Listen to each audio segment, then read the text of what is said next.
Okey, bismillahirrahmanirrahim. Assalamualaikum warahmatullahi taala wabarakatuh. Selamat, Waalaikumsalam selamat warahmatullahi. datang kepada semua dan juga kepada Windan dan aku sendiri ke podcast Hidup Erti. Kembali kita ke episod yang seterusnya. Cik, timbul macam TV pula. Tak ada, kita sembang besar-besar. Okey, setelah seminggu, 2 minggu kita tak kita berehat sebentar kan sembang. Sekarang pun aku musim exam kan. Ni pun mencelah-celah juga kan. Sebab exam aku jarak-jarak jadi terlalu luang masa sikit lah kan. Jadi pun kita bukanlah jenis raja study sangat. So ni a form of study kan ni kan. Kita tak boleh fokus. Betul. Tak boleh fokus akademik sangat kan. Nak kena enjoy life juga. Dengan menyembang bersosial. Tambah-tambah dengan Wildan kan. Ya, macam overwhelming lah. Minggu ni overwhelming. Macam aku macam tak pernah ni macam tak pernah masuk kelab sebelum ni. Tu aku macam saja orang Melayu nak buat hero. Ambil 3 kelab tu Dia. tu macam tu pisang seorang-seorang. Dah semua macam baru nak belajar macam sebelum ni aku adalah kelab tapi semua kelab macam tak jalan. Sedih lah macam dia macam semua macam dalam mati macam tu je. Terus aku ni kena masuk kelab baru. Mula balik pada awal lagi sekali. Apalah dia apa experience. Itu aku ni lah sambil-sambil tunggu celah-celah exam ni aku balik kan. Sebelum ni aku duduk kampus, aku balik adalah jumpa dengan seorang abang ni lah. Dia datang sembang dengan aku, dengan member-member aku. Dia ada bagi lah dia ada bagi dia sebab dia pun pengalaman. Sekarang dia ambil PhD dekat Poly yang dia baru pindah. So dia jumpa dia sepupu kepada member aku. Tapi dia datang sembang sekali, sarapan sekali, dia belanja aku makan. Tapi dia ada bagi ni lah pengalaman dia dulu. Dia pun dulu dia ceritalah zaman dia jadi siswa dekat tak pasti dekat UiTM ke dekat mana. Dia pengalaman dia jadi MPP lah kan. Jadi dia jadi presiden MPP. So berdasarkan pengalaman tu dia macam advice lah kan kami ni kan, kita lah kan, macam supaya kita yang tengah sedang melalui zaman mahasiswa ni. Seringkasnya dia nak kata kenapa pentingnya aktivism, kenapa kena aktif bukan sekadar akademik. Sebab itulah pengalaman-pengalaman orang yang sudah dewasa. Mereka merasakan bagaimana zaman siswa ini andai kata tidak di optimize kan, di maximize, dipenuhi dengan aktiviti-aktiviti kan, tak kisahlah apa-apa form of activity kan, tak aktif lah. Kalau kita tak bersikap proaktif, kita akan menyesal lah. Tu secara ringkas lah. Dia kata macam advice simplistic, tapi dia cerita lah pengalaman banyak. Aku pun malas nak cerita kan. So mungkin cabaran lah untuk kita kan, untuk kita bila masuk kelab-kelab ni mungkin berat sikit lah kan. Tak tahulah hang rasa macam mana kan. Tapi aku dalam kelab aku sendiri dekat UIA tu pun walaupun satu kelab mencabar lah macam mana kita nak organize kan. Tambah-tambah bila kita duduk dalam macam kata-kata dalam organisasi, kita duduk di kedudukan yang agak ni lah, beramanah, diamanahkan lah duduk di tempat-tempat yang tinggi tu. So nak tengok kelab tu untuk ke depan ni lah, dia mencabar lah. So hang 3 kelab aku tak tahu lah, next level lah. Aku pun tak pernah jumpa lagi orang yang kalau istilah orang UTP terlebih perform. bukan UTP Lebih ya, perform. bukan di UTP ya. Kalau panggil gabungan kelab mahasiswa ni next level lah. Ada student terlibat sampai 3 kelab. Itu baru kelab dalam universiti. Tak sembang ni kelab. Kelab luar. Luar itu lagi bahaya. Okay, tak apalah. Telah sikit banyak kita pun masing-masing ada kehidupan kita kan. Kalau nak podcast ni, nak sembang falsafah je semua. Kita ada sisi kehidupan masing-masing. Tapi tak apa, podcast kali ni mungkin kita nak sembang pasal apa ni Dan? Kita nak sembang pasal apa yang macam lain sikit kan? Lain sikit daripada sebelum ni. Dia macam aku tengah dengan satu benda sejak setengah tahun yang lepas, lebih kurang. Ya lah, setengah tahun lepas. Setahun kita ambil setahun. Setahun yang lepas tu aku tak. Boleh jadi. Boleh jadi. Tapi tak apa, kita tak pasal sentuh buat lahir tu.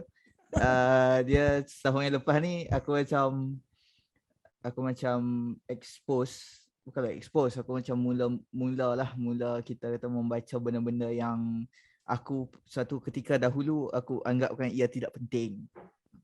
Jadi aku start baca novel lah, basically aku start baca novel. Which is sebelum tu aku menganggap bahawa novel ni dia second class lah kalau dalam buku. Macam tu, senang cerita macam tu lah. Aku rasa macam tu dulu. Tapi malangnya aku dapati akhirnya dia tak macam tu. Dan lepas tu aku in sekali lagi.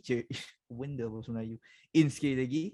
Aku in sekali lagi dengan fiction juga, which is filem. Tapi aku time tu seorang-seorang je lah, macam tak ada lah macam nak sembang orang. Adalah seorang dua member kita yang suka tengok movie, kita cerita lah kan apa yang dia nak, walaupun kan movie-movie yang bagus kan, kita rasa dia berjaya menangkap emosi tu sembang. Tapi one day tu hang bagi cadangan podcast kita buat benda tu. So aku macam okay, nice. Sebab time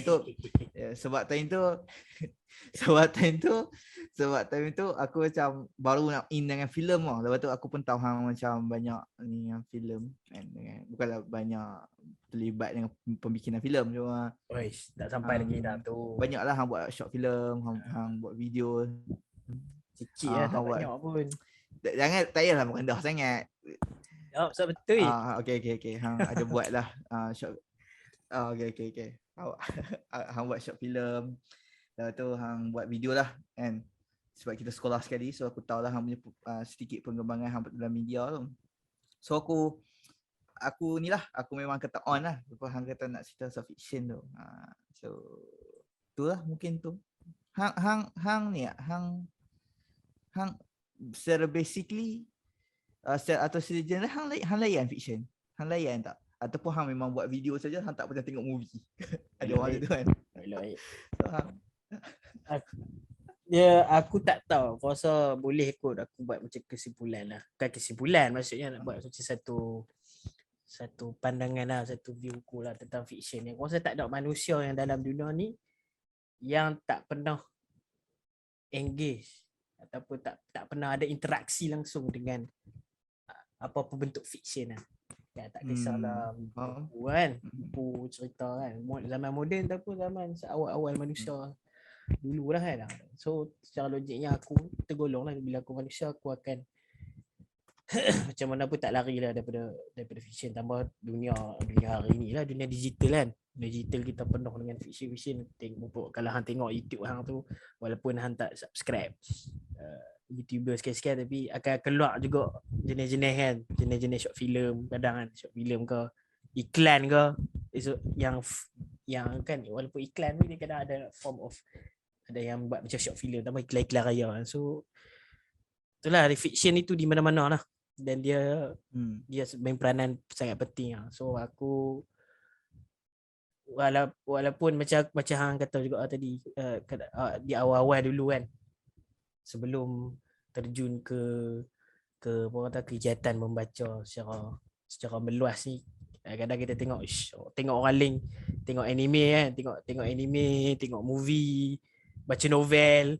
So kita ada macam pandangan sinis sikit lah kan, macam apa masa macam novel sonok sangat kan, baca novel kat sekolah menengah dulu, tengok orang baca Ramli Orang Mursyid, apa Abdul Latif Talib kan, dua tu lah kan, paling famous sekali kat sekolah menengah kan. Tak pun ni apa yang dia bukan novel sangat, dia macam cerita hantu bahasa Inggeris, Mister ada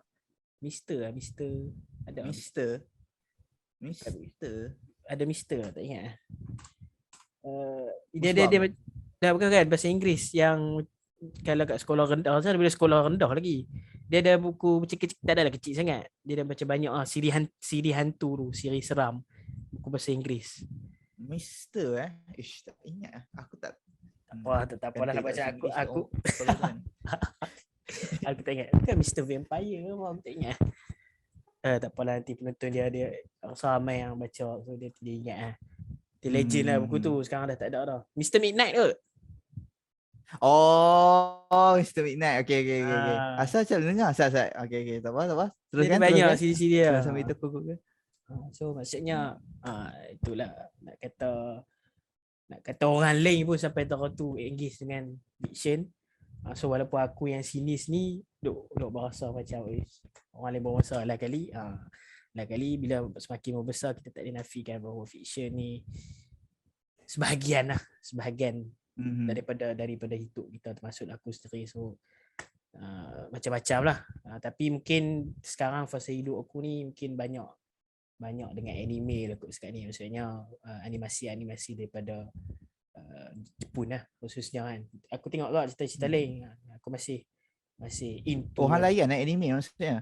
Hang layan anime? Anime dengan manga lah kan. Manga komik. So sebab dia ada kelainan sikit lah animasi daripada Jepun ni. Mungkin daripada culture dia orang sendiri. So sekarang ni memang banyak aku ke situ lah. Kalau kata fiction aku banyak tertumpu ke situ lah. Sikit sebanyak. So kalau okay, aku tak nak tanya novel last hang baca apa, kita bukan hidup zaman 80-an kan. Oh, by the way tadi betul Mr. Midnight. Kan Mr. Midnight. Betul aku Google Mr. Midnight, banyak series ni. Aku rasa aku pernah tengok semua ni. Mungkin aku tak baca je. Tapi waktu tu belum dapat hidayah. Betul tu belum dapat hidayah. Lain. Ayat dia lain. Tu belum dapat hidayah. So aku rasa aku tak mau tanya pasal hang baca novel apa last ke apa kan. Aku rasa macam tak semua orang like novel. Tapi aku rasa semua orang aku boleh tanya soalan ni. Filem last yang hang rasa bukan filem last yang macam-macam filem yang paling last hang tengok dah hang rasa filem tu best. Filem mana filem ke ataupun macam filem atau series macam tu apa yang macam visual. Boleh. Visual fiction. Ni visual fiction. Paling best lah semua hidup aku. Latest. Bukan paling best, latest. Latest anime ke rasa. Series lah, dia bukan bukan ni lah. Tak apalah aku bagi dua kalau sebab anime ni terlalu personal kan. Satu kalau filem yang dalam Netflix semua tu, ingat aku rasa aku tengok Don't Look Up kot. Don't Look Up. Look Up. Lebih kurang. Tak. Kalau aku News of the World. Tom Hanks berlakon. Itu best gila weh. Bila keluaran bila tu? Dia 2021 ke 2020? 2020. Aku pelik kenapa dia tak nominated Oscar, tapi best gila. Dia macam dia cerita pasal seorang mamat ni kerja dia rare gila. Zaman ni tak ada lah kerja ni. Sebab orang dulu dia pun tak baca, dia pun tak ada masa kan, sebab dia pun berkebun apa semua, dia pun pagi-pagi dia pun tak sempat nak baca surat khabar. So pak cik ni seorang Tom Hanks lah, dia berlakon, dia jadi orang yang pindah dari town ke town untuk baca surat khabar. So nice lah, 50 sen untuk seorang nak dengar. Lepas tu tiba-tiba dia tengah-tengah jalan tu dia jumpa Mamat Minah Rakyat India, dia nak kena tolong pula Minah Rakyat India tu, sambil tu dia nak kerja sebab kerja tu tak banyak duit dapat kan. So narik so Don't Look Up aku rasa ni boleh sembang juga. Don't Look Up tu bagi kau best lah, bagi kau latest kan. Yalah Bukan paling best lah. Tak bagi unik. Tak hang tengok betul lah dia punya. Tengok cuma aku tak rasa dia macam tiba-tiba kritik kan, tapi aku rasa dia best, tapi dia bukan paling best lah. Dengan konsep yang sama dia bukan paling best lah, aku nak tengok. Tapi okay lah. Boleh lah. Aku recommend lah, aku bagi 7 10. Tak boleh ni rating terus tu. Aduh, benda boleh rate kat Google lah. Tapi okay. Tadi hang ada satu point lah. Satu point hang cakap tengok anime, orang macam novel, hang tengok orang baca dalam musyik semua kan. Hang rasa macam waktu tu apa yang up sangat pasal fiction ni kan? Apa yang up sangat pasal benda ni? Apa turning point hang yang sampai sekarang pun hang tengok anime, dan aku pernah sembang secara peribadi dengan hang pun dah start baca novel. So apa turning point hang dalam fiction? Ataupun fiction secara general lah. Mungkin dulu pun hang tak suka movie mungkin, ataupun hang tak suka tengok series. Lepas hang tengok, ada turning point tak dalam ada tak turning point yang menyebabkan hang memandang tinggi, hang mula memandang tinggi fiction? Experience. Pengalaman. Dia pengalaman yang interrelated. Maksudnya pengalaman diri sendiri. Maksudnya hang macam aku sendiri menempuhi hidup kan, menghidupi kehidupan kita kan, ada fasa ups and down sebagainya. Yang kita kata ada benda yang orang faham, ada orang benda tak faham kan. Ada benda yang kita boleh jelaskan, ada benda yang kita tak boleh jelaskan. And then satu lagi macam tu juga dengan fiction kan, experience diri sendiri satu, experience kita membaca ataupun kita engage, kita interact dengan fiction itu sebenarnya dalam apa bentuk sekalipun. Misalnya novel kita baca, kemudian misalnya movie kita tengok kan, kita tengok dan kita dengar, kita feel kan. So menarik tentang fiction ni kan, kalau aku rasa boleh tambah lah kot kan, daripada experience hang juga macam mana kan. Tapi turning point aku ni bila semakin lama kita interact kan, bukan interact sesuai lah kot interact, aku gunalah bahasa interact, kalau salah tak apalah kan. Tapi kalau hang faham okey lah, cukup lah kalau hang faham kan. So bila kita interact dengan fiction ni, kita baca lah kan. Misalnya kita baca, kalau kita baca non-fiction lah, baca non-fiction ataupun kita dengar talk lah kan, non-fiction, dia tak ada sense, dia tak ada emotional sense tau. Mungkin ada tapi sangat sedikit. Kita mungkin boleh bawa fikiran kan, fikiran akal ke meja lah kan untuk berfikir, untuk merenung. Tapi fakta ni kan, non-fiction kan, benda-benda yang faktual ni, dia akan hanya jadi memori kan, yang senang sangat dilupa lah. Kalau kita cuba kumpul fact dalam satu plastik bag lah, tak tahu aku nak guna perumpamaan lah.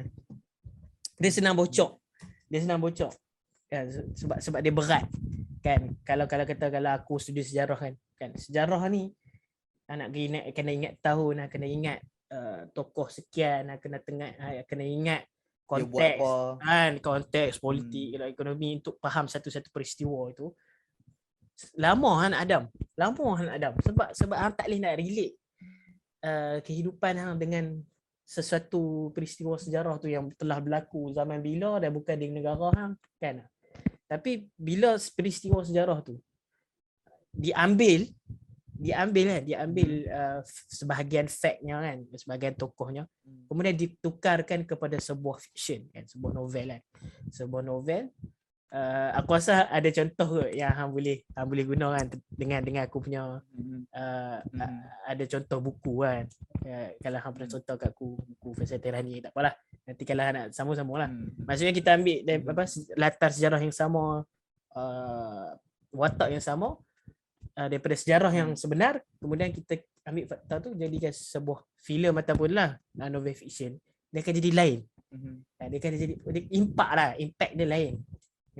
So aku secara peribadi dan aku yakin orang lain pun sama, kita akan melihat sejarah tu kan, bila di dalam fiction ni kan, kita akan main dengan watak dan sebagainya. Dia adalah kan format cara penulisan dia tentu, ataupun cara ni tertentu lah kan.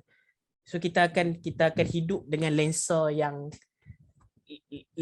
dengan watak tu lah, lensa watak.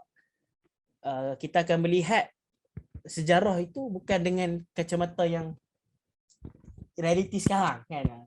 So kita dah boleh relate, kita macam ada connection lah dengan sejarah tu melalui susunan cerita, kan, dia ada sentuhan-sentuhan emosional kan. Mungkin ada sedikit tokok tambahan sebab tu nama dia mungkin fiction kan. Kan kalau fiction aku fahami itulah benda yang direka, benda yang di-create kan. Benda yang diada-adakan kalau aku baca dalam Kamus Dewan kan. So macam itulah. Dan bukanlah itulah mungkin dari sudut akademik tu lain cerita lah kan. Itu boleh dipertikaikan. Tapi ni dari sudut impak kan, kita tak boleh aku secara personal tak boleh nak nafikan bahawa fiction ni lebih memberi impak kan, walaupun dia menyentuh fakta-fakta yang sedikit kan nak dibandingkan dengan genre akademik apa, tapi impak dia lebih besar lah untuk kita rasa sesuatu kan, dan memungkinkan kita untuk act kan, beraksi lah kan, beraksi sama ada beraksi yang inilah yang biasa-biasa kalau kita react, kalau kita mungkin fakta sejarah tadi tu yang tak ada relation kita tu, kita baca, kita faham, okey kan, mungkin kita lupa 2-3 hari, tapi kalau dalam bentuk movie, dalam bentuk fiction, kita mungkin boleh jadi nangis, kita rasa adrenalin naik kan, meromah-meromah. So macam tu lah, itu lah, banyak lah nak kata turning point. Aku boleh buat satu contoh. Aku start, aku baca Salina dulu, aku baca buku. Okay, aku first aku engage dengan Ahmad Said, aku baca buku ni. Time tu dengan niat, time tu aku ni lah, aku macam ni lah, aku bajet-bajet, aku baru start baca buku non-fiction lah, cerita dia macam tu. Lepas tu aku tahulah bila kita start membaca buku, secara tidak langsung kita tahulah situasi industri buku kat Malaysia macam mana waktu tu kan, secara tidak langsung. Sebab tengok Twitter kan, orang tengok masalah ni. Dan DPP pun dia membahas dalam pustaka pun ada masalah yang sama. Lepas tu mulalah dia bawa keluar ni. Aku rasa hampa mesti boleh beli, yang dengar mesti boleh beli. Hampa boleh beli buku-buku sastrawan negara dengan harga yang sangat murah, RM10 dekat nama web dia bahasa pustaka. So waktu tu aku ni lah, aku macam okey tak apa, aku belilah satu dua buku, just dengan intention untuk bantu industri buku kan. Walaupun aku tak baca pun novel waktu tu. So aku pun terbaca lah. Tak dia kata baca lah, dia sebab dia terbeli kan. Aku tengok macam Ahmad Said, hak ni apa aku kenal, belilah hak ni. Tu aku beli. Aku tajuk buku tu Sungai Mengalir Lesu. Kalau bahasa Inggeris, mungkin siapa-siapa nak baca dalam Inggeris boleh cari The Lazy River, Sungai yang Malas. Kurang itu lah kalau translation ni kan. So aku pun baca buku tu. Dia goosebump buku tu. Itu ke goosebump dia tu. Goosebump dia tu, dia bermula bila aku baca dia, dan waktu tu aku baru habis SPM. Baru tak sampai setahun kan tu. Aku belajar lah pasal Perang Dunia Pertama, Perang Dunia Kedua kan. Kita belajar inflasi, bukan belajar, kita diberitahu bahawa time tu inflasi meningkat lah. Duit, makanan mahal lah, tak cukup duit lah. Orang Melayu makan ubi kentang lah, segalanya lah. Benda-benda tu diberitahu pada kita. Tapi kemudian aku jumpa buku Sungai Mengalir Lesu tulisan Ahmad Said ni. Menarik, dia ambil satu latar. Aku cerita sikit lah buku ni macam mana kan. Untuk mungkin boleh jadi book recommendation juga untuk siapa-siapa yang dengar ni. Mungkin untuk Izzuddin juga kan, anda tahu. Dia ambil latar dia, Ahmad Said ambil latar dia sebuah kampung di Singapura. Okay, sebuah kampung di Singapura. Kampung ni di pesisir sungai. Okay, dan di hujung, di hulu ni atas dia kan. Hulu ni bukit kan? Ya. Okay, hulu kat atas. So kat hulu tu adalah kem tentera Jepun, dan kem tentera Jepun, so bila kita dengar kem tentera Jepun, so dia punya latar ni 1942 sehingga 1945. Kan dia nak lepas tu kemudian dia nak cerita punyalah susah hidup ketika itu. Dia deskriptif. Pak Samad ni dikenali sebagai raja deskripsi. Dia bercerita itu sangat detail, level Todia. Itu yang aku boleh cakap, level Todia tengok. Ya. So dia macam dia ceritalah kehidupan. Dia cerita kehidupan semua orang di kampung tu macam mana dalam novel yang tidak lebih 150, tak lebih 200 muka surat. dia cerita semua orang punya perspektif hidup macam mana waktu tu. So dia ceritalah macam mana budak-budak zaman tu mencari makan. Kan? Which is benda ni pun aku belajar actually dalam buku sejarah tingkatan 5. Macam mana budak-budak zaman tu mencari makan. Dia pun cari macam mana Din. Dia apa? Kan sungai tu kan hujung tu kan tentera Jepun kan. So tentera Jepun ni kalau depa malas nak buang sampah, nak kena angkut sampah, depa just baling je dalam sungai. So sisa-sisa makanan semua akan hanyut bersama sungai lah daripada hulu ke hilir. So orang-orang kat situ depa mulalah depa just I would say depa tak ada pilihan. Budak-budak situ akan terjun ke dalam sungai dan kutip lah apa-apa yang depa rasa depa boleh makan kan. Dan waktu tu ada sekali tu tengah banyak sisa tengah lalu ni, budak-budak kampung tu semua terjun dalam sungai dan disebabkan terlalu lapar, ada seorang budak ni dia ingat terung. Dia pun capai lah benda tu dan dia gigit terus. Tapi malangnya itu adalah najis tentera Jepun. Sorry lah kalau yang duk dengar makan kan. Sorry lah. Tapi ceritanya kita boleh katakan macam mana fiction tu bagi aku tak pernah ada connection emosi dengan peristiwa Perang Dunia ni sebenarnya. Tapi setelah aku baca novel Isham As-Sa'id Sungai Mengalir Lesu tu, aku jadi ni dia. Aku jadi macam perang is not a game. Perang is just a game for those yang nak ambil keuntungan daripada perang lah. Kan sebab dia cerita juga macam mana transisi lawak transisi tu lawak gila, ending ni spoil. Dia spoil tapi aku rasa dia penting. tak masalah mau aku cerita benda ni. Penting. Dia penting. So dia macam dia tak silap aku dia punya ending dia macam ni lah. Time tu tentera Jepun dah kalah 1945, tentera Jepun dah kalah. Mat Saleh masuk balik dalam kampung tu. Lepas tu ada seorang mamat ni, dia tengok Mat Saleh dah mula masuk dalam kampung tu. Lepas tu dia tengok ke arah sungai tu. Tu dia teringat kawan dia yang mati kerana kelaparan.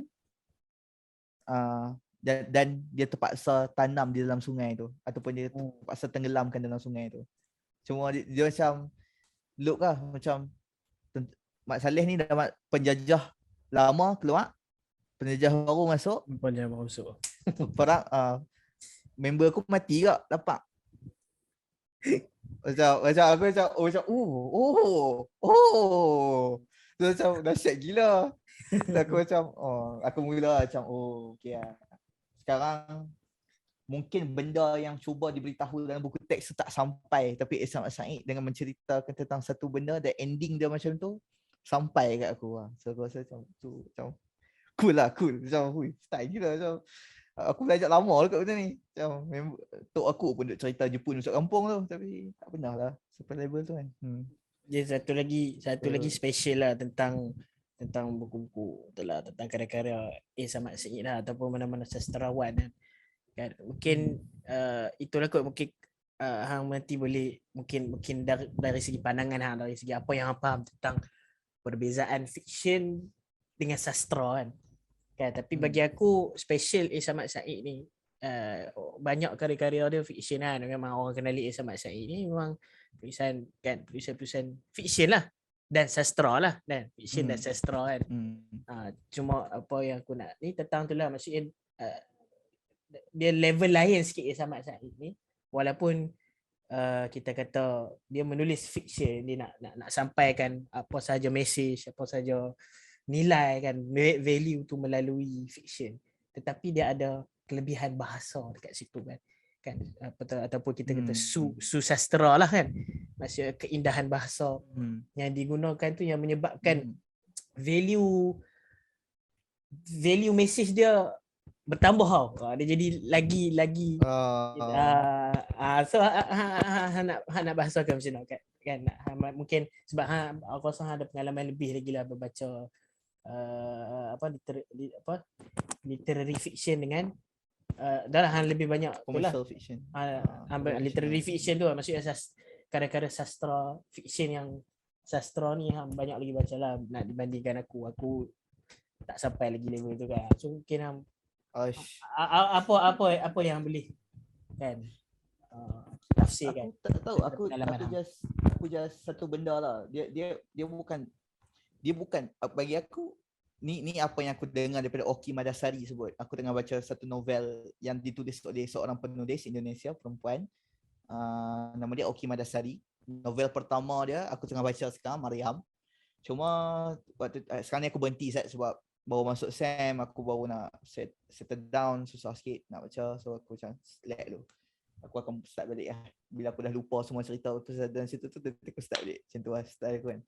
Tapi hari tu aku dengar satu talk pasal dia. Bukan pasal dia cakap lah. Dia tanya, ada orang tanya, orang sastra ni memang, sebab bila kita baca novel dia yang pertama, Mariam, yang ditulis oleh Oki Madasari, orang selalu tanya, memang buat research ke bila hang nak tulis novel ni? Ke hang takkanlah kena buat research, fiction je pun. So dia kata, oh tak. Dia kata fiction itu dibangun apabila pertamanya kita ada kesedaran. Bukan kesedaran, kita ada pengalaman tersendiri dahulu. Okay, mungkin kita kenal Imam Mat ni, dia jadi apa-apa kat dia. Okay, tu benda pertama. Tapi untuk membangunkan imajinasi, hang perlukan research. So bagi aku itu bezanya commercial ataupun conventional fiction dengan literary fiction. Sebab literary fiction dia bukan sahaja dibangun atas dasar fiction semata-mata berangan dan tiba-tiba keluar macam tu. Literary fiction ni aku nak kata sastra lah kan. Tapi Fiction sastra ni lah. Fiction sastra ni berbeza dengan fiction konvensional ataupun yang untuk komersial je. Dia macam dia imajinasi tu dibangun atas realiti. Itu beza dia bagi aku. Itu beza dia. So bagi aku macam itulah mahalnya literary fiction. Bahasa tu mungkinlah, bahasa tu ada sesetengah penulis bahasa dia mungkinlah tak semenarik Ismail Said kita kan. By the way, sebenarnya bila kita cakap pasal Ismail Said ni, novel dia sedap. Sorry apa perkataan ni. Sedap nak mampus sebab dia punya dia latar dia sebagai seorang penyair ataupun penulis sajak. So bila kau baik, okay, dia selalunya novel ni dia lebih kepada plot. Lepas tu tiba-tiba sajak ni dia lebih kepada keindahan bahasa. Tapi Ismail Said ada dua-dua, tapi dia apply dalam satu keadaan. Dia integrate kan. Hang boleh bayang macam mana dia akan jadi. Macam tu lah. So bahasa tu mungkin lah, tapi disebabkan bahasa tu mungkin aku boleh kata disebabkan kesedaran kan, dan kesedaran ni selalunya dibangunkan oleh orang-orang yang berilmu dan sebagainya, maka bahasa itu datang dengan sendirinya. So bagi aku rasa macam itu yang kita kata itulah yang aku rasa fiction yang membezakan literary fiction dengan conventional fiction. Sebab dia reality. Tak silap aku ni Oki Madasari punya quote dia macam dia adalah kita kata apa? Imajinasi yang dibangunkan di atas realiti. So berbeza lah. So sebab tu aku recommend lah. So siapa nak baca literary fiction, dia semestinya kemungkinan tidak akan seseronok conventional, sebab conventional ni dia suka benda yang hang suka, which is macam cinta tiga segi macam tu, kadang-kadang apa macam tu, like kahwin lari kan, benda-benda yang mungkin reality, semua dia macam benda yang hang suka. Tapi literary fiction ni dia memaksa hang untuk dia memaksa hang untuk cakna dengan apa yang berlaku di sekeliling hang. Macam tu lah bagi aku. Dan paling mahal pasal fiction tu lah, dia imajinasi yang dibangunkan di atas realiti. Bagi aku itu lah mahal dia. Mungkin filem pun macam tu kat dia no. Hang rasa filem? Aku rasa filem ni mungkin dari segi teknikal dia lain lah. Dia seni dia agak moden lah. Dia seni tak tahulah sebab aku bukan aliran seni ke apa, cuma aku ada pengalaman lah sikit celup-celup dalam tak adalah pembikinan filem, cuma belajar celup-celup sikit tentang keilmuan berkaitan dengan perfilman atau fotografi, videografi. Dia seni yang moden lah kan, dia berbeza dengan sastra kan. Sebab sastra tu dia bahasa. Tapi filem, seni moden ni, seni visual lah, seni visual ni dia masih perlu bergantung kepada seni bahasa tadi, sebab mungkin ada seni visual yang tak ada suara, tak ada audio, tak ada bahasa lah kan, tapi sikit lah, jarang lah, dia mungkin tak menarik perhatian lah kan. Banyak je kalau cari short film ataupun filem-filem khususnya yang antarabangsa lah, yang luar kan, yang buat macam kalau apa yang aku lupa nama dia, apa, Chaplin yang pelawak dia macam pelawak ni lah, era klasik. Dia era macam Piramli, tapi dia orang putih, tapi dia punya watak dia ataupun cerita dia black and white lah, memang klasik punya ni. Tapi Chaplin kot, aku tak tahu dah. Dia tak cakap Charlie langsung. Chaplin Charlie Chaplin lah. Charlie Chaplin ya. Charlie Chaplin lah. So mungkin ada lah. Maksudnya seni-seni yang macam tu kan. Fiction yang berbentuk seni visual tanpa perlu bahasa, tapi still sentuhan dia tak sama lah tanpa ada seni bahasa kan. So dia masih bergantung, macam misalnya Harry Potter, kalau yang moden sikit kan. Dia menariknya Harry Potter di visualize kan dalam bentuk filem, dia still masih bergantung pada skrip ataupun plot yang telah ditulis dalam novel dia kan. Dan ada ramai lah kan, ramai yang daripada kita kata pembaca fiction buku Harry Potter tu yang menyimpulkan bahawa tak sama lah kan. Walaupun visualize tu kita nampak lebih realistik lah kan, kita nampak apa yang berlaku, visual effect dan sebagainya, tapi still experience, imajinasi tu tak sama. Sebab bila dah di visualize kan, dia itu apa yang pengarah nampak, itu apa yang pengarah filem nampak. Tapi bila kita membaca fiction yang dalam bentuk penulisan, everyone has the right to imagine whatever he want, whatever he or she want dalam bentuk apa. Ada Dumbledore yang macam mana kan, walaupun mungkin dihuraikan sikit berjanggut putih sebagainya, tapi still imajinasi kita berbeza-beza kan. So kebebasan berimajinasi itu tidak ada dalam seni visual, khususnya filem-filem moden dan sebagainya ataupun teater. So macam itulah kan, kalau nak bandingkan sikit. Betul. Dan bila dia filem kan ni, sebenarnya dia macam dia dah ada tempo yang hang kena follow. Ya. Terbatas lah kan, imajinasi itu terbatas. Kita dia hanya menonton imajinasi orang lain lah. Imajinasi pengarah. Betul. Setuju. Itu lah. So hang macam mana nak kata? Hang rasa fiction ni okey, sini. Apa yang fiction dah bagi kat hang dan hang rasa dia macam masyarakat perlu tahu benda ni? Faham tak? Masyarakat perlu experience juga benda ni. Apa ada tak secara spesifik, walaupun tadi aku cerita kenapa sastra ni dia dibangunkan begini dan sebagainya di atas realiti.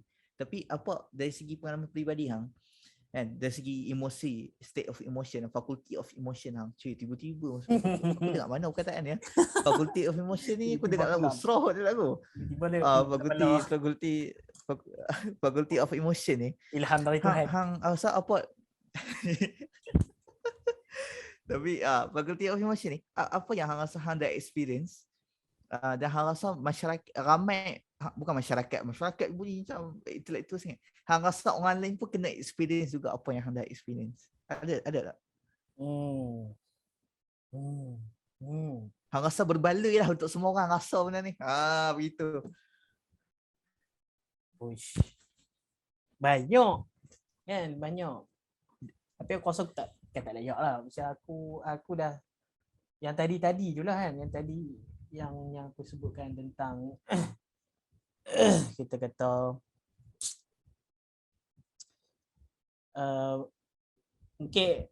mungkin dari segi interaksi aku cik gunakan interaksi lah. Maksudnya fiction di pihak penulis ataupun pengarah. Contohlah kalau kata movie, pengarah dia ada tujuan kan, dia ada tujuan dia untuk dia ada message yang hendak disampaikan kepada kita. Sama dengan penulis kan, penulis kalau dalam fiction dalam bentuk literasi penulisan, dia ada sesuatu yang kita nak dia sesuatu yang dia nak kita faham, tapi kita dapatlah kan value untuk kita cari value tu kan. Mungkin itu specialnya sastra kan, sebab dia macam contohlah penulis yang sastrawan ni kan, yang menggunakan keindahan bahasa ni, dia mungkin dia sebab apa value dia lebih tinggi, sebab makna itu lebih sukar untuk dicari. Dia macam harta karun lah kan. So pemilik harta karun tu dia nak bagi dekat dia macam nak bagi, dia tak nak lah bagi secara babi buta kan. Kalau boleh dia nak bagi orang yang betul-betul cari harta karun tu dapat. Dia tak nak lah harta karun tu diletak tengah-tengah lapang, okay, siapa lalu lalang dapat kan. Mungkin ada yang penulis nak macam tu sebab easy to deliver lah kan. Baik tak atas-atas buat apa bagi orang susah kan cari kan. Tapi bagi sastrawan ni, orang yang macam dia tak adalah menyulitkan, tapi dia nak bagi value tu naik kan, nak bagi value tu naik supaya orang appreciate lah value yang dia dapat tu kan, daripada galian kan. Jadi macam tu aku bagi perumpamaan harta karun tu kan. So aku tak banyak baca fiction yang sastra, tapi experience yang kalau boleh aku nak orang lain rasa, walaupun kita ni tak kalau boleh tak minat lah untuk berfikir lebih lah, sebab fiction ni zaman sekarang ni kan dalam bentuk video dan sebagainya, kita ada sangat longgokan fiction yang terlalu banyak. Kalau kita pergi dekat kedai buku kan, betapa banyak kan, kalau segmen bahagian fiction tu itulah berapa judul lah, berapa penulis yang kita tak pernah kenal lah kan sebagainya. Tambah kalau filem Netflix setiap minggu keluaran, boleh kata setiap hari ada je movie baru, series baru, ada je anime baru dan sebagainya. Dan nak ringkaskan, kita ni manusia, kita ada banyak benda lain nak buat. Katalah kita ada banyak tanggungjawab di luar dalam dunia realiti. And so masa kita sangat berharga untuk kita spend time dengan kita nak escape ataupun kita nak gali ni lah, kita kata experience orang lain, khususnya daripada fiction ni. Jadi bagi aku sikit je lah experience aku daripada fiction ni. Maksudnya kita kita nak kena fikir sedikit, kena memilih sikit untuk fiction yang kita nak hadap. Tak kisahlah dalam bentuk visual maupun literasi kan. Sebab dalam contohlah dalam 100 karya fiction yang aku tengok ataupun aku baca, hanya 3, 4, 5 kan. Mungkin orang percentage tu ni lah relatif lah kan. Ada orang yang memang kehidupan dia memang sangat mudah tertarik dengan fiction kan. Tapi daripada 4-5 daripada 100-an fiction yang aku lalui tu, hanya 4-5 yang dia perlu proses fikir, dia perlu proses kita kata merenung semula. Merenung semula kan. Dia perlu extra effort, tapi daripada 4-5 fiction tu lah dia akan bagi kesan kat kita. So point aku nak kata aku nak orang lain dan aku sendiri untuk selepas ni lah, khususnya aku lah kan. Kita escape lah, sebab memang escapism ni antara alasan utama lah kenapa orang baca novel kan, baca fiction, tengok movie kan. Main game pun aku rasa form of fiction kan. Sebab game tu kan direka kan, kita boleh cuma dia ada falsafah lain sikit lah kan game ni.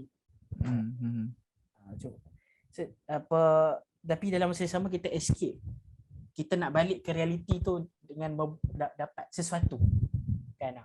So nak relate balik dengan contoh kenapa aku mention pasal sastra tadi, sebab ada mungkin tak semesti dalam form ataupun dalam bentuk sastra untuk menjadikan sesuatu message tu valuable kan.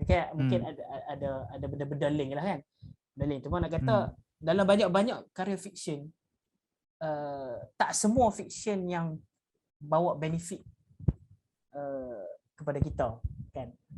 So mesej aku adalah penting untuk aku dan orang lain optimizekan setiap fiction yang kita tengok kan, yang kita baca kan. Pilih sebab dia memakan masa kan. Kan tak apa kalau fiction yang kita perlu berfikir.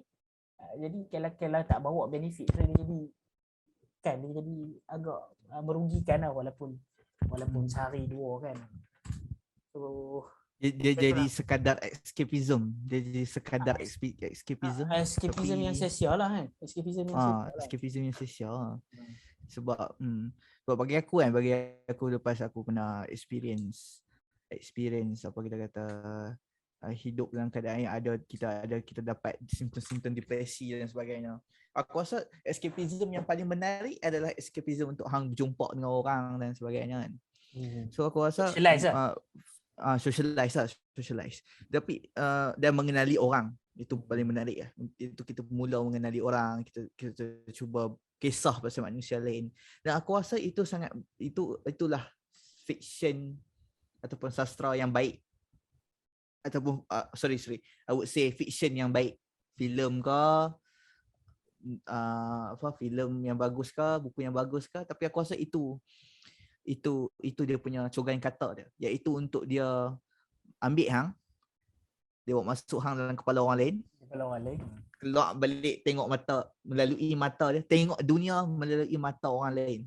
Faham tak? So aku rasa macam itu actually nak elaborate hang punya lah, masa hang suruh pilih yang baik.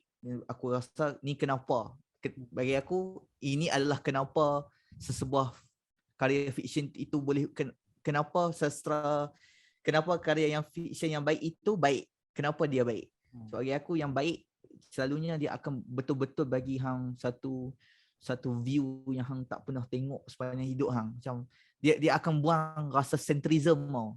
Dia akan buang rasa privilege hang. Macam aku dulu pernah macam mana aku kata kan kita selalu tengok drama yang biasa-biasa, lepas tu perempuan daripada lorong, lepas tu keluar macam tu lupa ustaz. No lah macam tu kan. Okey lah cerita tu. Aku rasa tu series yang bagus. Cuma dia macam tak cukup, macam takkanlah tiba-tiba dia faham tak? Macam dia macam tiba sangat. Dia simple macam sangat kan dia punya. Dia macam simple sangat. Macam tu je ke?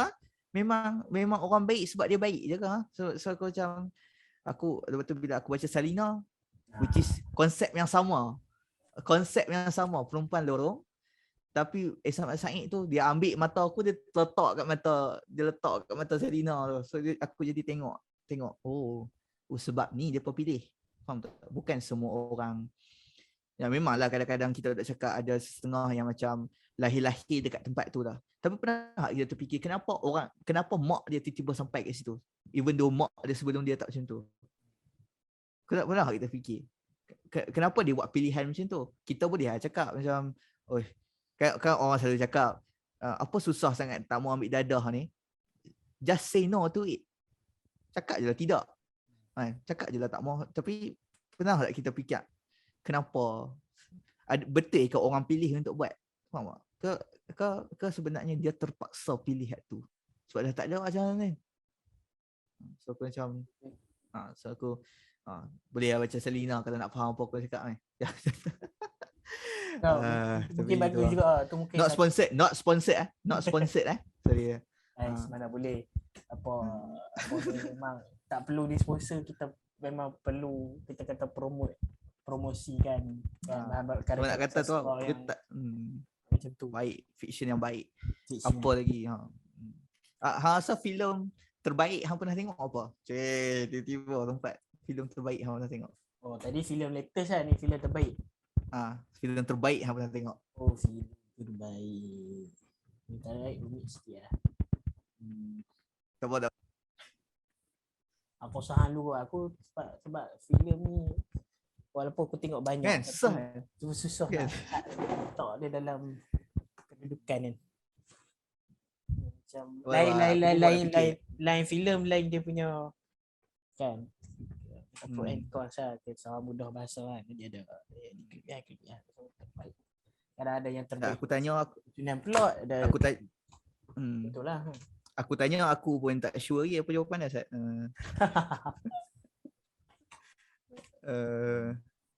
Filem terbaik Kalau aku dari segi imagination, maksudnya dari segi keupayaan imajinasi tu aku rasa Harry Potter lah. Harry Potter maksudnya dia macam mana dia boleh bayang itulah imagine karakter, keadaan, plot kan, konsep apa nama sekolah dia, Hogwarts. Kan. So dia macam mungkin adalah kita tak tahu lah, mungkin dia ada inspirasi daripada konteks yang ni dunia United Kingdom kan. Kat sana daripada sejarah, sebab memang naturally memang apa-apa fiction pun dia akan ada ni kan. Dia akan based on something real. Cuma dia tukar-tukar kan. Tapi still lah macam tahap keupayaan imajinasi dia tu dalam cerita Harry Potter ni memang bagi aku tak ada lagi lah karya Link yang boleh menandingi imajinasi J.K. Rowling lah. Ni akulah pandangan peribadi sebab aku pun tak banyak engage dengan fiction sangat kan. So, mungkin debatable lah. Debatable. Apa nak debate kan? Tak jumpa lagi. Kalau so filem terbaik dari segi I would say message yang relate dengan kehidupan dan boleh relate dengan semua orang. Dua aku bagi dua. Forrest Gump dimainkan oleh Tom Hanks. Dia menang Oscar Best Actor sebab filem ni. Tom Hanks memang banyak berlakon cerita-cerita ni lah. Outstanding cerita-cerita yang dia lakonkan. Kan aku rasa semua filem dia aku tengok semua best tu. Bukan best macam mana dia ada makna. Dia masuk lah, dia boleh dia boleh bawa watak-watak yang serius lah. Dia serius dan kena sukar dan sangat sukar. Tanpa ada fight scene yang kompleks kan. Tak perlu cerita-cerita yang action. Macam dah lah kebanyakan macam siapa yang lakon apa untuk cerita yang dah ada 3 siri. Siapa otak blank. Cerita ni cerita fight tu, cerita action yang orang suka tengok tu. Apa nama dia? Yang anjing dia kena bunuh tu. Anjing dia kena bunuh. Lepas tu dia marah. Lepas tu dia bunuh orang. John Wick. John Wick 1, 2, 3 kan. So Keanu Reeves kan. So Keanu Reeves tu pelakon antara pelakon yang paling terbaik, tapi dia still memerlukan action lah untuk orang suka dengan dia. Tapi Tom Hanks ni dia ada muka, dia ada identiti, cara bercakap, aktor dia sendirilah. Kita dah masuk link ni. Apa sama-sama kedua. tapi ada dua lah bagi aku yang betul-betul outstanding filem dari segi yang semua aku rasa semua orang boleh relate. Forrest Gump dan juga aku sebut tadi Forrest Gump. Aku tak mau review kat sini sepanjang nanti. Forrest Gump dan juga The Terminal. Dua-dua Tom Hanks berlakon. Dua-dua bagi aku luar biasa. Semua orang patut tengok dua filem ni bagi aku. Tapi dari segi berat, dua tadi tu dari segi yang semua orang akan mampu relate walaupun hang actually berat juga dua-dua ni. Dia macam dia lebih kepada kehidupan. Dia lebih kepada cara hang menempuhi kehidupan. Tapi dan dia still berat, tapi bagi aku yang macam berat gila ni Astaghfirullahalazim, ni juga aku lupa nama dia. Apa lakon? Tom Hanks juga berlakon. Bukan. Dia Reza Rahadian daripada Indonesia berlakon. Tanda tanya. Indonesia. Apa boleh? Indonesia. Hanung Bramantyo, pengarah paling besar di Indonesia yang buat filem ni. Antara filem-filem awal dia yang betul-betul dahsyat. Yang aku pelik lah kenapa, bukanlah pelik, dia macam dia ni level dia ni pun tak boleh masuk, belum shortlisted Oscar tu. Macam Underrated Nisha lah. Johori kot. So macam kalau dia pun jauh lagi. Nanti kena kecam ni. Sorry. Tapi tak kata Malaysia bagus kan, Private Sapu, Christian Mantunggal, Fly by Night, saya nak cover balik ni. Cover. Want to Jaga, bagus, banyak bagus. Want to Jaga banyak bagus. Cuma nak kata progress. Hanung Bramantyo punya touch dalam ni kita kata tanda tanya, aku rasa memang luar biasa lah, macam dia membangkitkan persoalan yang macam Fudia. Tapi aku pilih ni movie yang tak based on novel lah kan, sebab kita cakap macam ni kan. Kalau based on novel adalah yang lain. Aku ni kan, aku rasa menarik tadi kan yang cerita tentang fiction bagi hang yang kita meletakkan diri kita ke dalam diri orang lain lah kan. Ya, so dia membantu kita untuk memahami memahami dunia dari pandangan orang lain lah. Hang bawa contoh Sadina misalnya tentang kepala orang tu. Dan aku rasa lah mungkin hari ini inilah masa lalu, hari ini dan masa hadapan lah kan. Mungkin fiction ni perlu dikuat macam apa? Diberdayakan lagi apa? Diberdayakan. Bukan empower lah, empower. Bukan. Berdaya. BERDAYA, berdaya. Perlu ada empowerment lah pada fiction. Sebab apa tahu? Sebab dia kan dia macam dia unik.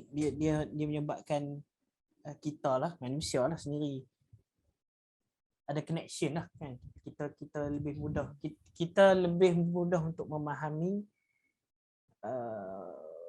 secara mudahnya fiction ni orang boleh bukan sekadar faham, tapi orang boleh rasai lah kan, nak dibandingkan dengan non fiction. So mungkin isu-isu kan, contoh apa-apa isu sekalipun antarabangsa maupun lokal lah kan. Misalnya kalau dekat Malaysia kan, mungkin kita ada kelompongan, mungkin ada kadang-kadang fiction yang telah menyentuhkan isu-isu tertentu, tapi mungkin ada isu-isu yang masih tenggelam dalam dunia fiction kan, dalam pengkaryaan fiction, tak kisahlah dalam bentuk moden maupun literasi maupun filem kan, maupun kesenian kan. Maksudnya isu-isu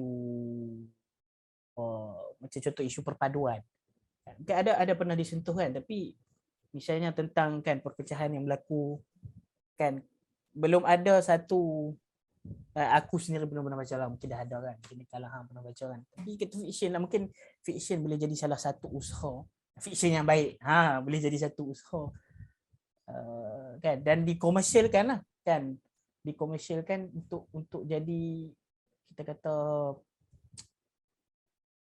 untuk buatkan kita lebih memahami kan, menyedarkan kita bahawa wujud kan perbezaan bangsa, perbezaan agama yang di dalam negara kita, sebab literally maksudnya literally secara asasnya kita sedar, kita tahu permasalahan ni berlaku kan, misalnya permasalahan perkauman sebagainya, tapi kita mungkin belum cukup emosional lah. Kita lebih cenderung untuk beremosi dengan ras kita sendiri.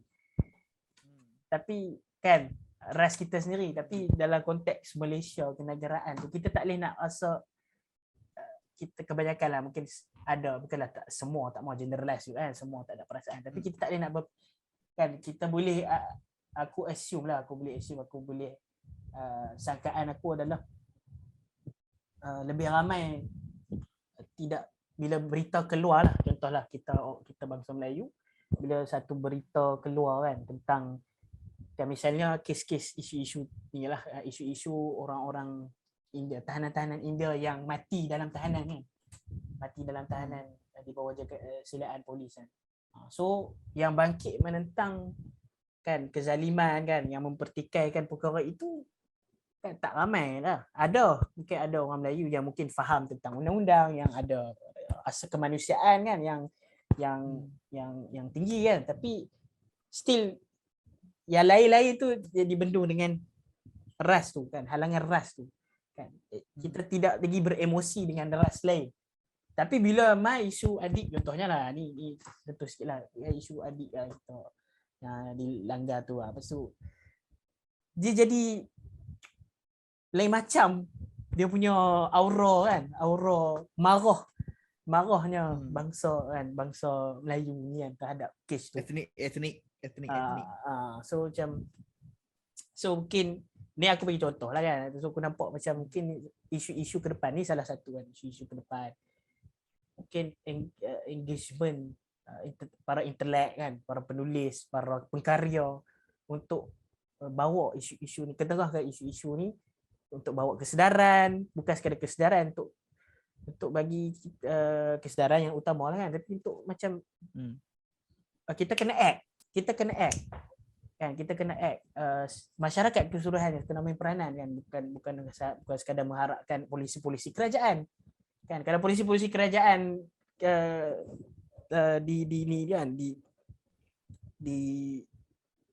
telah dimasukkan dalam undang-undang, digubalkan undang-undang sebagainya, tapi kalau masyarakat tak patuh kan, rakyat tak patuh, still benda tu tak memberi kesan kan.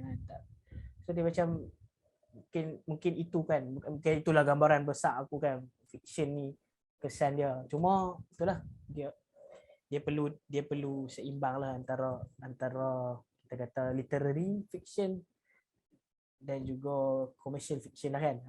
Jadi dalam masa sama kita nak bagi fiction tu berharga, dalam masa sama message dia sampai kan kepada masyarakat terbanyak kan, supaya dia tak betul. kurung. Dia kena seimbang lah. Betul. Itulah kot kan, aku nampak lah. Hang Baik. Tak kuasa aku pula kot. Tanya hang. Boleh. Dah sebab aku ada Sila. satu persoalan yang aku sendiri kan.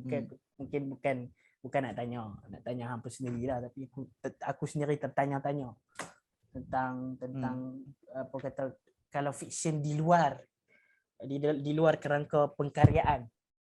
Ni adalah fiction, tak malah sebut falsafah, tapi dia fiction yang general lah kita kan, sebab fiction ni dia macam satu konsep yang dah dibahasakan sebagai fiction, tapi realitinya dia dah wujud mungkin sejak wujudnya manusia kan. Sebab keupayaan kita berimajinasi bukanlah baru muncul kan, baru muncul berapa kan zaman moden ke apa, dia memang gitulah manusia sejak dulu kan. So mungkin jadi kita mungkin dah lihat dari segi spesifik perkaryaan, benda-benda yang kita dah nampak, benda-benda yang kita dah pegang, kita dah baca, kita dah lihat, kita dah berinteraksi lah kan. Tapi mungkin kita nak buka skop yang luas sikit kan, sikit sebanyak dalam masa yang sempat ni, mungkin bagi hang lah kan, fiction secara general lah, kalau di luar kerangka perkayaan, sebab mungkin tak semua mampu tengok filem itulah, filem kadang-kadang seni visual ni sampai ke tahap yang tu boleh berfikir. Kadang orang tengok sebab dia macam tu lah, macam escape lah. Dia tak ada asbab yang lebih besar daripada tu kan. Kalau misalnya novel, lagi jelas, lagi ramai yang tak into pembacaan kan, pembacaan non-fiction budak kan. So macam fiction pun sama lah kan, tak ramai. So kalau aku rasa member-member hang pun ada je ramai yang best lah. Dia maksud yang membaca tu pun dah. So mungkin dah ada satu so mungkin ada asbab yang lebih manusiawi lah kan, tentang kepentingan fiction tu secara general kan. Mungkin ada benda yang kita terlepas pandang, jadi kita sebut fictionnya terus nampak benda-benda yang ni lah kan, perkaryaan yang mungkin kita tak mau jugalah batas fiction kepada benda-benda tu je kan. So mungkin fiction generally secara kemanusiaannya, sejak kewujudan manusia tu, mungkin ada benda yang sebenarnya benda tu fiction, cuma kita tak sedar, dan kita mempercayai dan kita berpegang kepadanya. Dia sangat penting kepada kehidupan kita kan, tak kisah zaman muda ke zaman dahulu. So ada tak kan bagi hang yang fiction yang hang faham di luar kerangka karya-karya kan, bentuk-bentuk karya pengkaryaan lah yang kita sebut tadi kan. Dan kenapa ia penting kan, itu persoalan aku. So hang ada terfikir tak persoalan yang sama sebelum ni? Aku pernah, bukanlah terfikir, tapi macam tentu baru nak start membaca. So aku baca satu essay dalam berfikir dalam pemikiran kot. Syed Ahmad Fathy tulis buku tu. Cuma dia ada satu part tu dia cerita pasal fictional reality. Fictional reality maksudnya benda-benda yang benda tu tak ada, tapi disebabkan hang percaya dia ada, maka dia ada. Contoh kita bagi contoh paling senang, negara, nation state. Apa aja, faham tak kalau orang kata apa, oh yang membatasi kita dengan Thailand ni sungai. Sebenarnya kita yang percaya sungai tu yang membahagikan, ataupun custom punya counter tu yang membahagikan. Kalau kita Tapi tengok sebenarnya gambar muka bumi pun, kalau tengok daripada tengok gambar sendiri, gambar bumi tak ada apa pun. mana ada tulis Malaysia. Hijau sampai ke Europe hijau. Itu tanah lah, tak ada ni pun, tak ada siapa pun, tak ada apa-apa benda yang konkret pun untuk membuktikan benda tu. Tapi disebabkan kita percaya negara itu ada, maka dia ada lah. So aku kemudian aku tak adalah nak mendalam sangat dekat bacaan dengan Syed Ahmad Fathy. Aku just lalu tu macam menarik fictional reality menarik tu, dan banyak lagi lah kan benda yang kita sebenarnya tak ada kita percaya. Kertas actually satu tu 2 kupang je, tapi lepas hang bagi kat bank negara, dia print kat hang percaya dia RM50. Hang percaya dia ada value kan. Hang percaya dia ada value. So aku macam menariknya, aku rasa lepas benda ni diartikulasi, artikulasi benda ni articulate ni apa Halin, dia macam dihurai dengan lebih baik lah oleh Yuval Noah Harari. Kalau orang pernah baca buku Sapiens ke Homo Deus ke, banyaklah buku dia kan. Tapi hang pernah baca kan? Tapi cuma aku tak pernah baca buku dia. Aku disclaimer, aku tak pernah baca buku dia, tapi aku selalu dengar talk dia. So dia pernah sebut lah bahawa antara apa kita kata, kelebihan yang menyebabkan manusia ni boleh, benda ni debatable, dan aku pun ada part yang aku tak setuju dengan benda ni, tapi dia katalah antara bukan the main reason, dia kata kenapa kita mampu dominate dunia ni secara keseluruhan is sebab kita ni lah, sebab kita mampu bekerjasama dalam komuniti yang sangat besar. Kita tak macam, mungkin kita tak macam chimpanzee kan. Dia contoh dia, chimpanzee boleh bekerja tapi tak ada lah sampai ribu-ribu, faham tak? Ribu-ribu orang bekerja untuk satu orang, tak ada. Tapi orang Malaysia boleh, CEO seorang je, staff tak bekang ada 2,000 orang kan, boleh. Malaysia boleh macam tu. So dia kata, dan juga itulah, dan contohlah macam hang sampai daripada UAE, hang sampai rumah hang kan, actually hang tak pernah kenal pun siapa yang drive bus tu, hang tak pernah kenal pun siapa yang jual tiket tu kat hang, tapi kita manusia, kita mampu untuk bekerja dengan begitu. Maksudnya kita faham kan? Kita boleh kerja tanpa mengetahui orang ni siapa. Tapi apa alasan sebenarnya yang menyebabkan kita boleh kerja dalam satu kuantiti yang sangat besar ni kan? Kolektif yang sangat besar. Dia bukan sahaja besar, dia sangat besar kan? Dia sebab kalau ikut Yuval punya ni adalah kemampuan manusia untuk mempercayai fiction, untuk mempercayai sesuatu benda yang tak ada, benda yang dicipta, yang tak konkret kan. Semua orang boleh percaya pada dinding, tapi dan semua orang boleh sentuh dan percaya, tapi contoh company kan, company, bank, tak ada siapa pun, faham tak, dia bukan benda yang konkret pada asalnya. Company tak ada, mana company, faham tak? Hang kumpul ramai-ramai style tu, mana company, faham tak? Kita tak boleh pegang company, faham tak? Kita tak boleh pegang apa lagi contoh, kita tak boleh pegang sepadan negara kan. Malaysia ni ada 32 juta orang. 32 juta orang ni percaya bahawa Malaysia tu wujud kan. So aku rasa macam itu ni lah, I mean sebenarnya kenapa fiction tu sebenarnya walaupun mungkin lah macam Hans sebut tadi kan, tak ramai boleh baca, bagi masa yang banyak untuk baca novel, tak ada siapa yang boleh, bukan semua orang boleh tengok movie, bagi masa 2 jam untuk tengok satu movie. Tapi bagi aku sebenarnya fiction tu falsafahnya bukanlah falsafah kan, I mean dia punya ruang lingkup tu lagi besar sebenarnya semua orang pun percaya pada fiction. Mana ada orang tak pernah mengalami fiction. Baru tadi aku pergi makan tengah hari, aku percaya fiction, aku bagi RM2 kat makcik tu. So macam itu mungkin kerangka fiction yang besar. Walaupun aku taklah setuju 100% dengan Yuval punya ni. Cuma bagi aku itu masih lagi antara benda-benda yang menyebabkan manusia ni boleh maju ke hadapan lah, berbanding spesies-spesies lain yang ada di muka bumi. Aku cakap antara, aku tak setuju bahawa dia main reason, tapi aku setuju bahawa dia, aku rasa hang boleh elaborate dengan baik dia cuma rasa masuk akal ke I mean idea tu.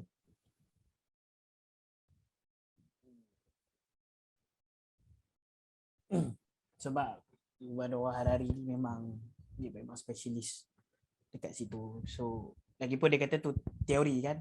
So benda tu dan benda tu diperbahaskan lah di peringkat sarjana lah, so, khususnya tentang itulah neurologis, semua yang terlibat mengkaji kemampuan keupayaan manusia prasejarah dan kemudian orang lama sampailah hari ini kan. So benda tu kata apa, walaupun kita kata bukanlah fact yang betul-betul ini, tapi kita sampai sekarang kita boleh sebab negara nation state tu benda yang hari ini currently kita tengah money kan money, dollar bill semua benda tu memang realiti yang sedang berlaku hari ini. So dia ada evidence, to the evidence kan, semua boleh semua boleh akui kan, semua boleh akui benda tu. Jadi dia acceptable lah macam mana pun. Dan memang kehidupan kita macam aku kata awal-awal tadi lah, macam mana pun kehidupan kita tidak boleh lari daripada fiction. Cuma mungkin antara point Yuval Noah Harari yang mungkin kita boleh walaupun kita orang biasa, kalau siapa yang pernah baca buku dia, yang boleh pertikaikan sedikit tentang itulah konsep religion tu. Sebab dia tengok dia kacamata dia memang empirical kan, bukan evidence based kan. Tak suka kan terma evidence based kan. Tapi dia benar-benar bagi dia sains tak berfungsi sebegitulah. Tak berfungsi selagi mana tak ada evidence yang mengata physical evidence yang mengatakan bahawa religion tu ada, boleh nampak kan, boleh disentuh dan sebagainya, maka dia fictional reality lah. So bagi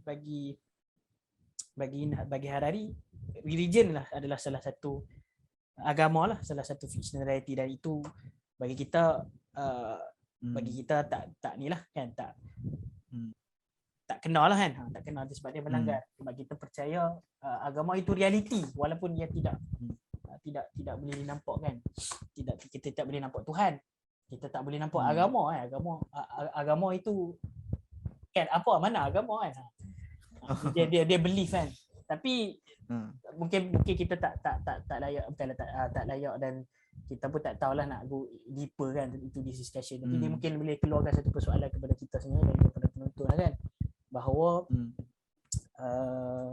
macam mana kita nak menjawab juga kan, macam mana kita nak perkukuhkan kefahaman kita tentang agama kan.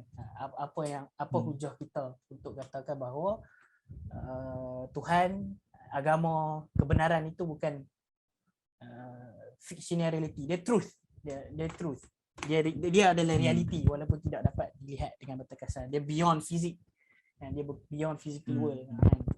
So mungkin itulah kan sebuah sedikit yang aku nak tambah lah kan, tentang kita kata mungkin bukan pencanggahan lah kan, tentang perbahasan antara agama dan ada agama dan fiction. Tapi lah sebelum aku tutup, kan sebab aku suka tengok bukan suka tengok, maksudnya aku suka merenung lah, merenung setiap apa-apa discussion, apa-apa topik kita sentuh, untuk kita tengok daripada perspektif agama juga kan. Jadi fiction dan Islam lah khususnya kan. Dia mungkin aku nak minta pandangan juga lah, cuma aku nak bagi point aku dulu sikit lah.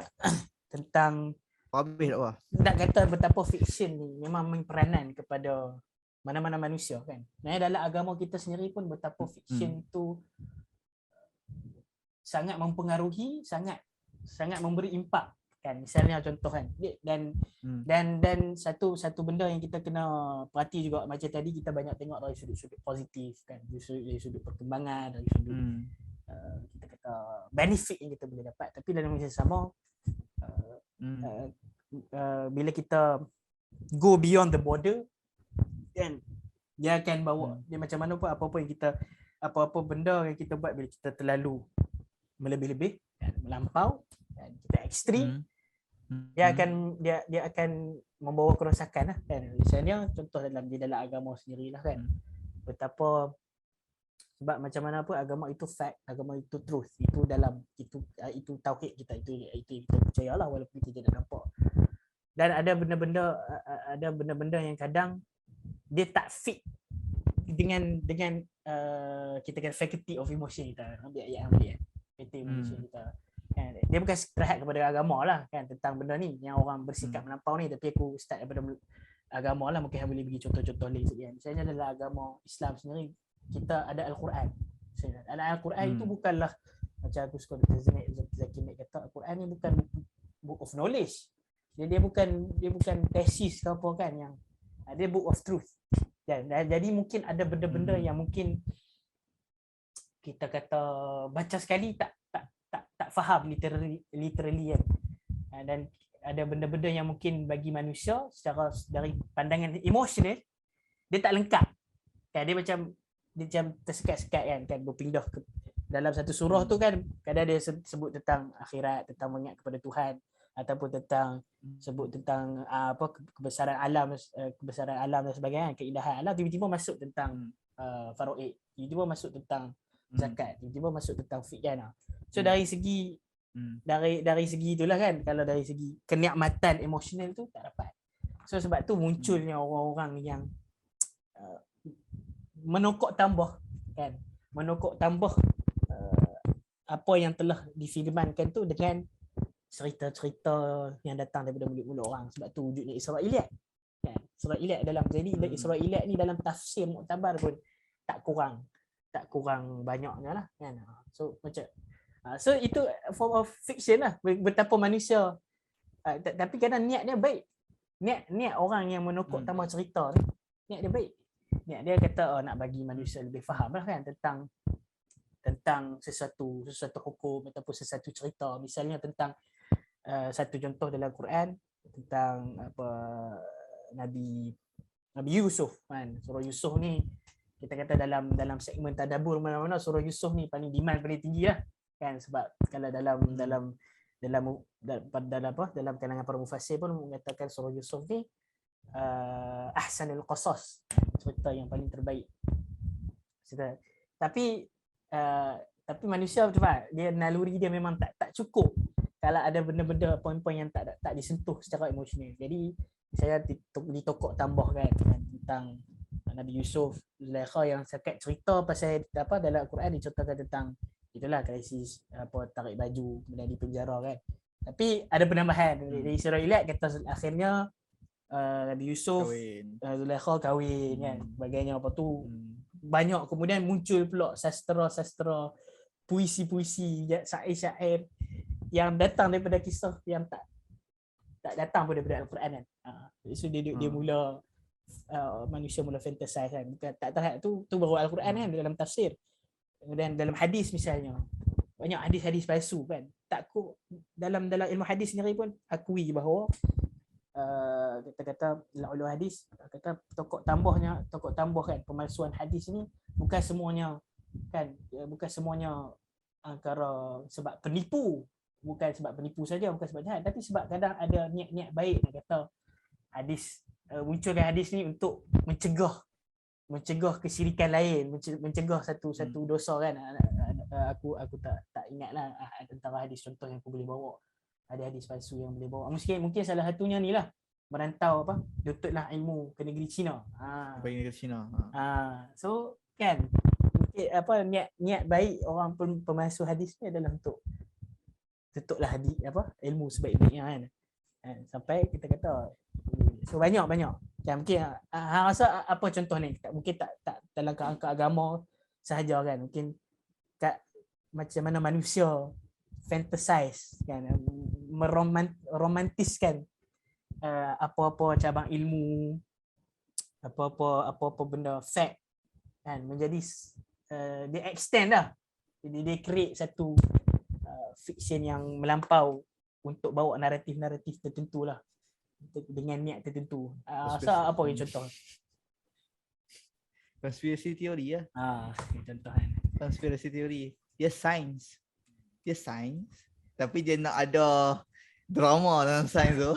Dia kena tambah sikit lah. Nak relate kan. Science saja. Dia kena tiba-tiba tak tahulah macam mana chip. Faham tak? Dia vaksin je. Tapi macam mana tiba-tiba chip tu dia masuk dalam vaksin tu. Faham tak? Dia nak push boundary science tu.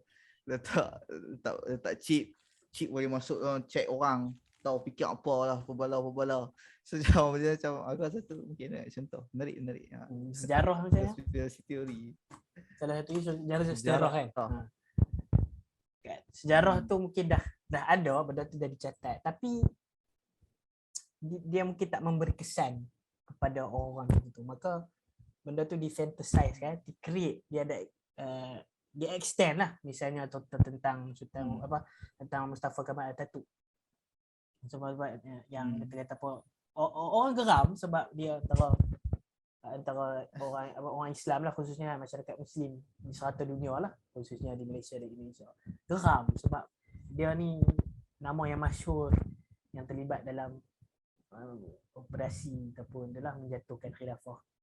Jadi dia dah mati tapi macam tak cukup kejam, dia menjatuhkan khilafah ni. So dia create lah, maka I know you are going to maka kan dekat makam dia tu nampak lah kan, makam dia tu deling sikit lah kan, sebab kan masyarakat Turki hormat dia, jadi makam dia dibuat besar, lepas tu dia punya kata apa makam dia lah kan, dia punya tu buat tinggi sikit. Standard lah orang tinggi kan kubur kan. Kat Malaysia banyak lah dulu budaya kita kan, tinggikan tanah, buat bubung dan sebagainya. Tapi apa yang orang yang suka fantasize ni, yang suka create fiction baru ni untuk kita kata untuk hukum lah. Untuk hukum ni dia create kata bahawa inilah akibatnya kan, mengkhianati Islam, mengkhianati khilafah Uthmaniyah, maka bumi tak terima, tanah tak terima jasad Atatürk, maka terpaksa kan ditanam tinggi kan dengan simen. So dia memang tak ada rekod dia benda tu memang sebenarnya tak ada rekod itu memang mitos yang di-create kan, sebagai tanda gerar. Banyak lagi kan contoh sejarah misalnya kan yang dah di-fantasize kan.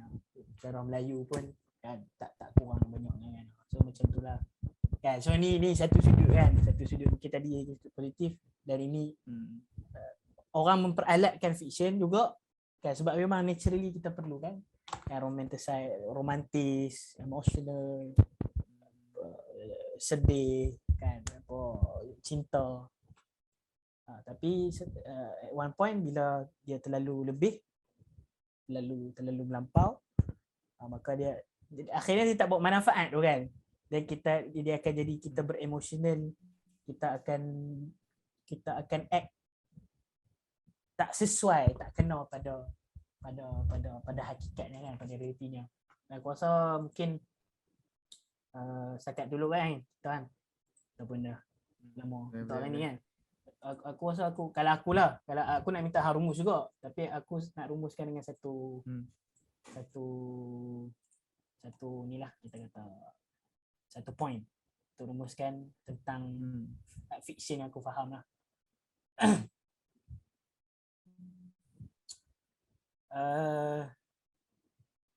Apa macam tadilah kan, fiction kan non fiction kan, dua-dua tu alat kan. Satu tu mungkin alat yang apa, non fiction ni alat yang mungkin ada di akademia kan, dia ada disiplin yang lebih khusus dan sebagainya. Dia pun ada manfaat, dia penting. Non fiction tak boleh hilang. Dan fiction pun ada juga kan, dia nak menyentuh sudut-sudut yang fakta non fiction serius, benda-benda yang serius, benda-benda yang ada disiplin rigid yang tak dapat cover, yang tak dapat sentuh kan, aspek-aspek kemanusiaan yang tak dapat nak tarik kan. So mungkin sebab tu perlu ada integrasi. Yang aku nampak perlu ada integrasi dalam konteks-konteks tertentu. Dan macam mana kita nak mudah faham, sebab mungkin zaman-zaman ke depan ni macam aku kata tadi kan, mungkin proses integrasi fiction dan non fiction ni ke depan ni mungkin akan lebih banyak kan. Dan itu usaha yang baik lah kan, sebab kita tak nak lah terlalu jauh kan, escape dalam dunia fantasi yang tak bawa manfaat kan, dan kita tak nak lah juga terhad kepada faktor-faktor yang tak membawa apa-apa perlakuan, action kan, tindakan. So macam mana kita nak bahagikan dua tu, bagi aku lah ni, aku suka quote ni. If it reports, aku ambil berdawal. Although it's sometimes hard to tell the difference between fiction and non-fiction, especially in the hands of a skilled author, just remember this. If it reports the truth, it's non-fiction. If it stretches the truth, it's fiction. It stretches. It stretches lah, maksudnya extend lah. Extend the truth. It is fiction. Betul lah. Ada nak rumus apa? Narik. Aku sekejap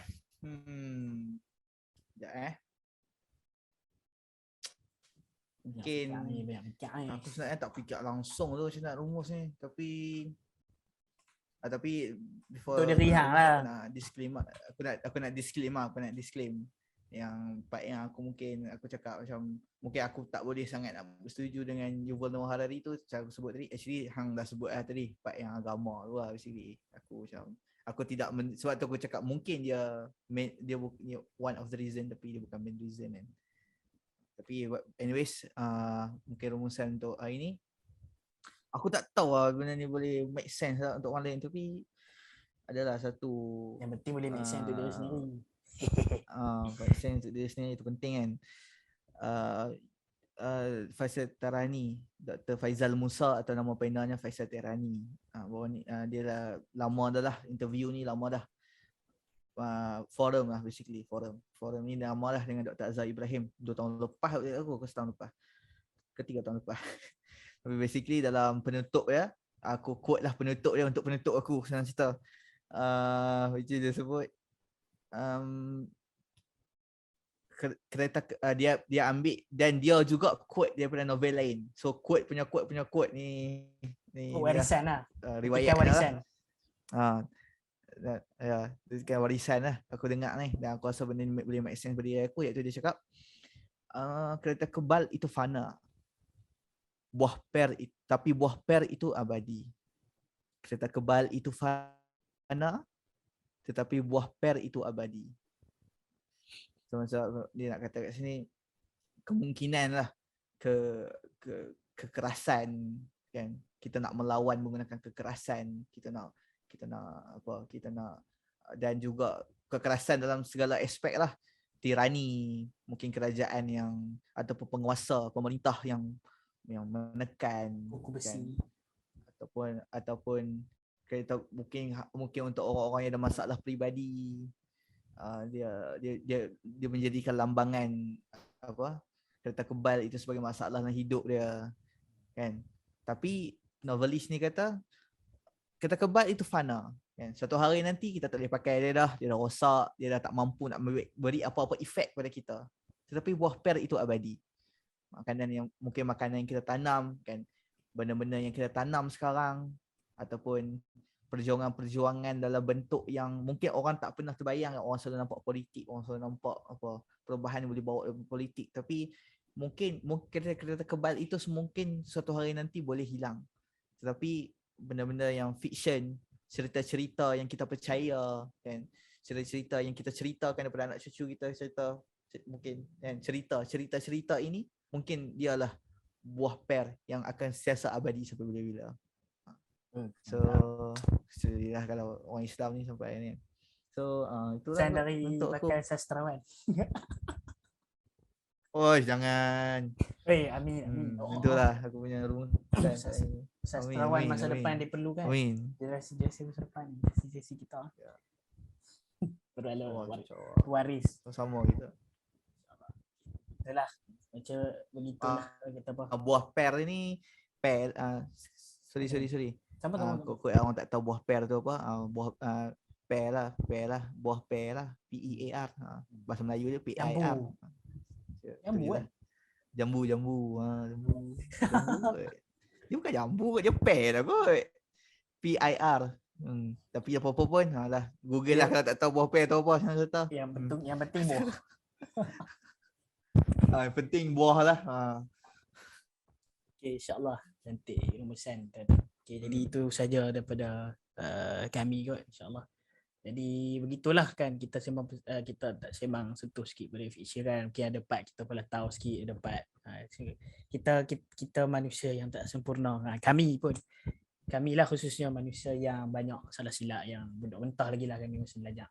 So kalau ada apa kekurangan, kesilapan kan, salah tafsir, salah faham daripada kami, mohon maafkan dan boleh utarakan lah kan apa yang kami tersilap, apa yang boleh kami baiki di masa depan. Cuma topik fiksyen dia menarik untuk kita semua kan, bukan sekadar kami sembang dua untuk syok sendiri kan. Kami pun mahu belajar dan terus belajar lagi berkait dengan kehidupan dan fiksyen kan, kerana kehidupan manusia ini tidak hanya dibina oleh tidak hanya dibina ataupun dicipta ataupun disusun daripada atom dan molekul, tapi juga kehidupan kita ini disusun, dibina oleh cerita-cerita manusia kan, cerita-cerita manusia, dan kita perlu belajar kan, macam daripada kan Mida sebut tadi kan, kita perlu socialize, kita perlu keluar, belajar daripada experience, dan fiksyen banyak membantu dan ada kelebihan lah dari sudut ini kan, walaupun kita mungkin manusia terbatas untuk travel kan sebebas-bebasnya atas mungkin kekurangan itu atau keterbatasan tertentu, tapi karya-karya fiksyen kan yang ada hari ini boleh membantu kan kita untuk mengembara kan tanpa bergerak. Tanpa memahami tanpa perlu prejudis. Memahami tanpa tak nampak orang. Tanpa prejudis. Okey, insyaAllah. Jadi insyaAllah itu saja daripada kami. Mohon maaf sekali kalau ada kesilapan, dan terima kasih kerana mendengar. Kepada siapa yang mendengar sampai ke penghujung, anda lah hero kami. Anda lah idola kami yang sanggup mendengar celoteh-celoteh kami daripada awal sehingga habis. Idola. Sehingga aku tak dengar sebab habis. Sehingga berjumpa lagi insya-Allah. Itu saja, wabillahi taufiq wal hidayah. Assalamualaikum warahmatullahi wabarakatuh. Jumpa lagi.